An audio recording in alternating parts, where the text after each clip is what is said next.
quand on l'aborde, on donne la même sécurité à un quillard qu'à un dériveur. Alors pour ça, on utilise des moyens qui ne sont pas seulement rajouter du lest, ça peut être augmenter la largeur à la flottaison, la stabilité de forme, tout un tas de choses un peu périphériques, mais pas que le lest. Donc on a exactement la même stabilité, la même capacité d'auto-retournement, c'est exactement pareil.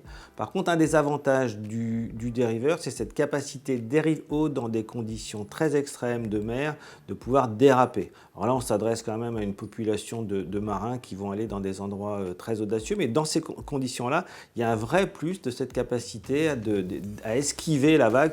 C'est ce qu'on appelle l'effet croche-pied pour les quillards, qui aujourd'hui change un peu parce qu'évidemment, on a moins des quilles longs qu'autrefois et on a des bateaux qui sont plus réactifs, mais c'est quand même une capacité à laisser le bateau à la cape dans des conditions d'attente qui peuvent être, à mon avis, relativement sûres, quoi. Beaucoup plus sûres en tout cas qu'avec d'autres types de bateaux.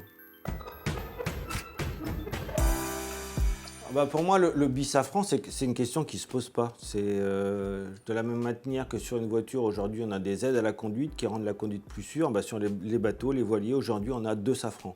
On a 2 safrans parce que, premièrement, ça rend la barre plus douce. Comme une direction assistée sur une voiture, c'est une évidence. On a des safrans qui sont plus petits, moins exposés.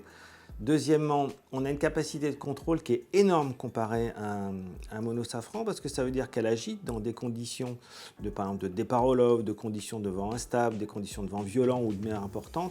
On n'a pas ce décrochage puisque le safran sous le vent va au contraire devenir de plus en plus efficace. Donc globalement, c'est beaucoup plus sûr. Une des preuves, c'est qu'aujourd'hui, tous les bateaux de compétition sur des tours du monde en solitaire, ils ont tous, sans exception, des bateaux bisafran. Ça permet surtout dans des conditions où autrefois on était obligé de barrer et de supporter la fatigue qu'elle avait avec de conditions extrêmes, d'être sous pilote automatique et donc de naviguer dans des conditions de confort qui sont en tout cas, si on ne va pas dans des endroits super extrêmes, dans des conditions de confort qui sont absolument incomparables. Un bon pilote et un bisafran, c'est incomparable dans toutes ces conditions d'équipage réduit. Qu'on ne s'y trompe pas, aujourd'hui, le bisafran apparaît sur tous les bateaux de grande production, même qui ne vont pas loin. Et c'est absolument même raison. De sécurité, de confort, d'utilisation du pilote automatique, c'est une évidence. C'est pour ça que je fais un peu le parallèle aux aides à la conduite qui sont aujourd'hui absolument généralisées.